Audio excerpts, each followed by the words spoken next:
Is that something you like a lot? That's a lot of you But that's something that you truly believe. So, despite the what you said, despite the social issues, Good day, I'm Benjifla Joseph M. Gordon from DMD 1A, and today we're interviewing our modern day Rizal. Good day. Would you please like me introduce yourself, full name, and what profession do you do? Okay, my name is Mark Armando Soriano Reyes. I am a lawyer of PB Labrado and Partners. So my first question to you is why have you chosen this career path? Why have I chosen this career path? Well, there are many factors why I chose this. One factor is to be able to help people who are in need. Another factor, when I was young then, was I also considered the monetary side of it, which is also true. As a lawyer, you will never lack for work, and considering that you never lack for work, then also your income or earning becomes incidental towards it. Thirdly, I became a lawyer, or I chose this field of practice also because I personally experienced an incident or a circumstance wherein one of my properties was abandoned.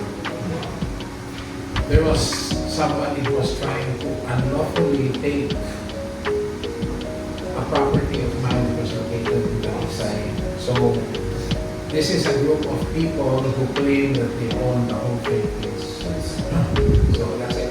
Of course, just as a modern day Rizal, you utilize your own experience to build up a goal for yourself. Yes. Being an attorney. Well, our next question is, what makes you hopeful about the future of our nation as an attorney? What makes me hopeful? Yes. I am hopeful because I have no choice. Yes. Okay.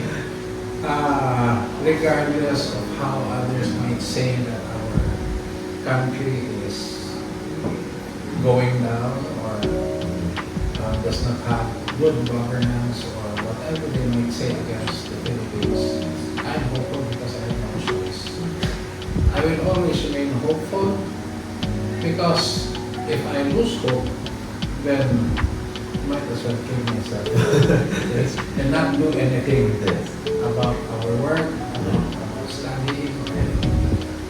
So to you, what you're hopeful about the future of the Philippines is that no matter what, or no matter what's going to happen in the Philippines, no matter what's currently going on, you have to have hope in order for you to have a future.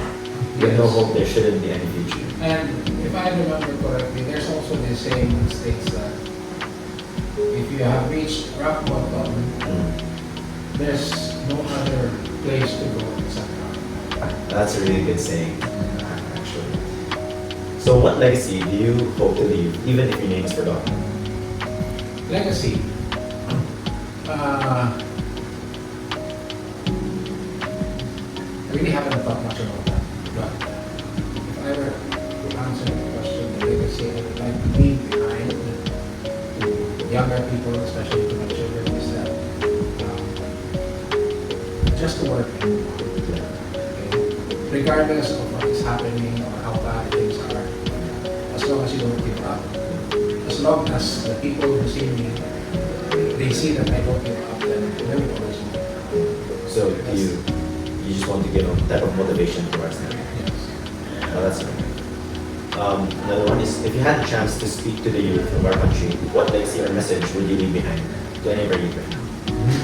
Very good question. I would tell them of the importance of family planning. Family life. As you become adults, you find a person of the opposite sex, and you have children. And that is what usually happens. It's not what happens always, but what usually happens. Now, a lot of people think that if money, they will have more children because these children are the ones that will help them. I think that is a wrong concept. Children, well, basically, just for my opinion, I will not be requiring my children to help me. Yes. Okay? It is my responsibility to look after and provide for my children. And I hope that those that are in poverty level will be able to see that idea also. Now, it is also a wrong point wherein they think that if you are rich, you can also have as many children as you have. In the aspect of finances, that may be true, but in raising a child, it is not only affected by finances, but it is also affected by the time and energy, effort, or the teachings that a parent is able to impart to the child. Okay, so if you are basing it alone on money, but you will be absent in raising the child, then that means that these children, the children are very likely to become irresponsible and a problem to society in the future.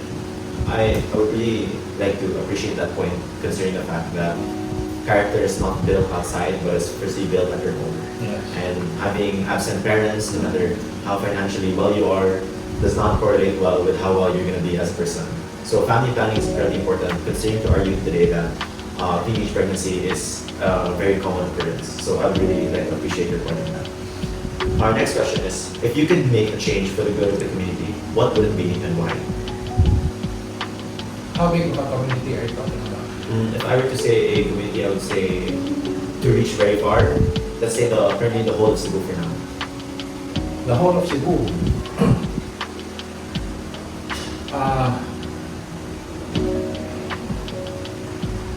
Not very sure. What I would like to do, if I can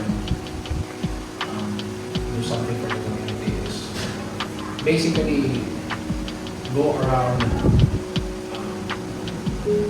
all parts of Cebu and still talk about family planning, Of course. and their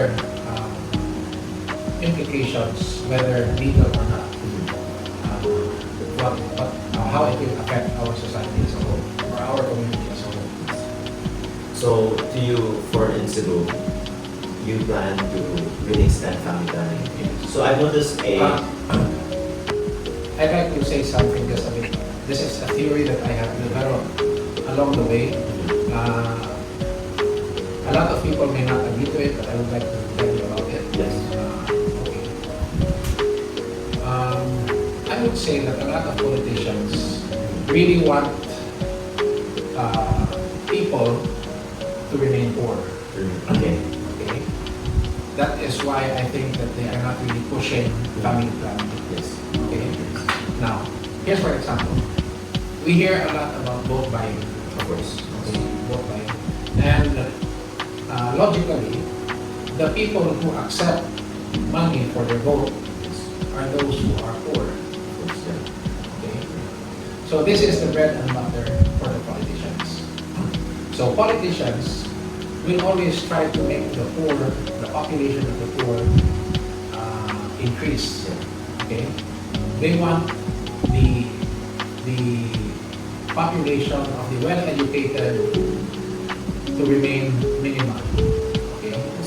And that is their way of ensuring their success as politicians, because these are the votes that can be bought. Okay.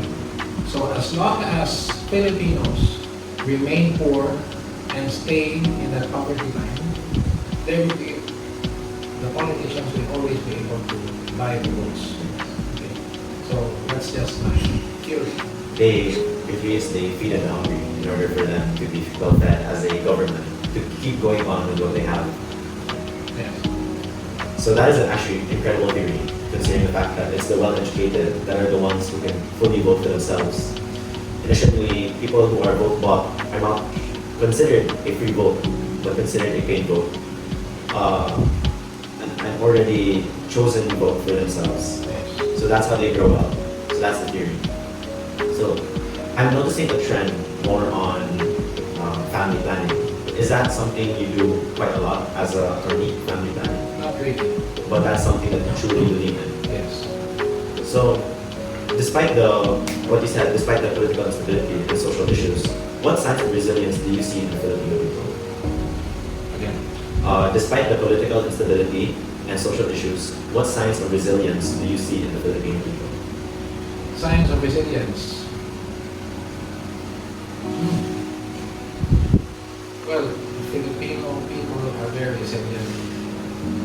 I think in practically all aspects of things. Regardless of how hopeless the situation is, Filipino people know how to pick themselves up. Despite how hopeless it may seem, Filipino people always seem to have hope. And they are able to laugh it off, dust themselves off, and continue with their lives. A good example would be Odette. You remember Odette? Of course, yes. Especially for Cebuanos. We had problem with water, we had problem with internet connection, electricity, we had problem with quite a lot of things. Okay. Especially Cebuanos, you can see that instead of waiting for government assistance, we took it upon ourselves to check into hotels for our own comfort. We took it upon ourselves to buy generators and have it good. We got it from different provinces of the Philippines just to be able to move on and still be productive during the time of or after events. So that's it.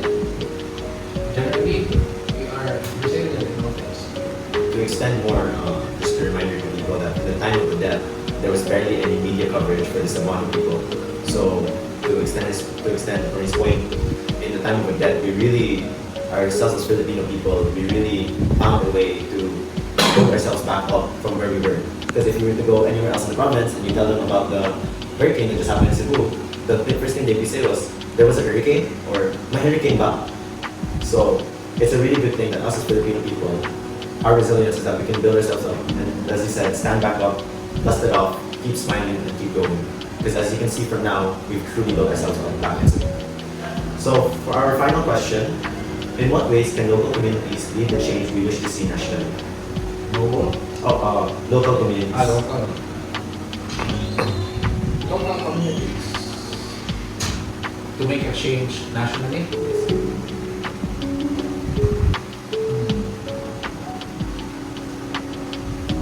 I think we should start small. Okay. Clean up our environment, clean up the places. With government positions, try to do something in the position where you are in to improve services, whether it is private or public service. We can discipline ourselves not to throw things in our rivers, to plant trees or whatever plants might be available.